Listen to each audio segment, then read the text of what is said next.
Jupiter Hell describes itself as a modern turn-based sci-fi roguelike, and if you're thinking to yourself, oh what a wonderful world, you'd be horribly wrong. If you are thinking about how there are already a million of those games, however, you'd be right. But this one is a bit different. Actually, to be brutally honest, it's not really. It's a pretty standard roguelike sci-fi turn-based action game, but it's a cut above the rest for a couple of different reasons. Am I selling this to you yet? Wait a minute. This was made by the creator of Doom. Oh, wow, I didn't realize that John Romero, John Carmack, and that other one were working on this.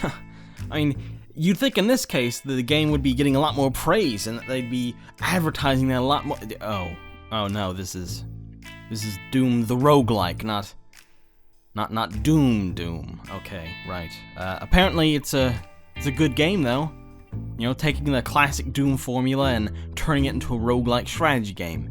It said that Jupiter Hell is the follow-up to Doom Roguelike, or Doom RL as the kids have taken to calling it. Chances are you kind of already know a lot about Jupiter Hell, even if you haven't glanced at the Kickstarter page yet. But a quick rundown anyway. This game has randomly generated environments and enemy placements, permadeath, meaning that if you die in the game, you die in real life, and it's a turn-based strategy game much like Wasteland 2.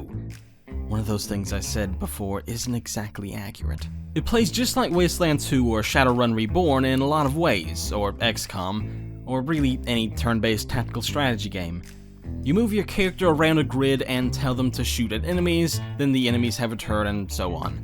If you're not a fan of that type of gameplay though, there may be one thing separating Jupiter Hell from the pack.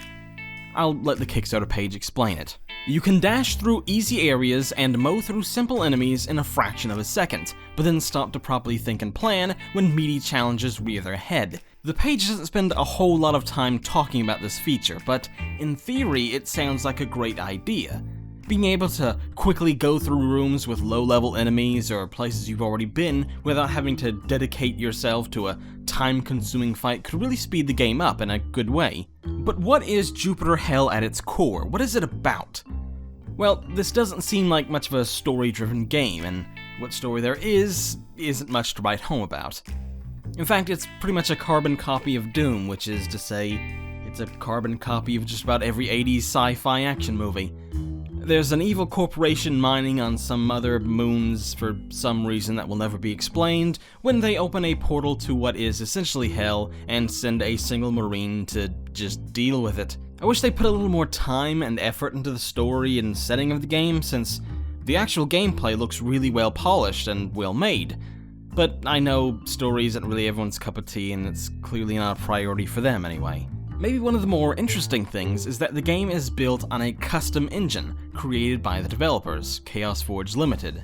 They've even landed veteran voice actor Mark Meir to voice generic Marine Shooty Man, which lends this project some star power. I mean, he's no David Hayter, but he'll do in a pinch, I guess. At time of recording this script, the project is pushing the $30,000 mark on Kickstarter, pretty close to its $75,000 goal, considering this project was only released this Tuesday, November 15th. I've said this before about Kickstarter Game of the Week winners, and I feel I have to say it again. Jupiter Hell isn't going to set the world on fire, and it's not going to bring in any backers who aren't a fan of the genre.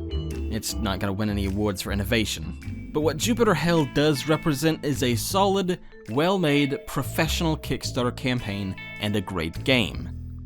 Great-looking game. You can tell just by looking at what's presented that these developers know what they're doing and they have experience in the past with exactly this kind of game. And what more could you ask for? Other than, Donald Trump not being our next president anyway.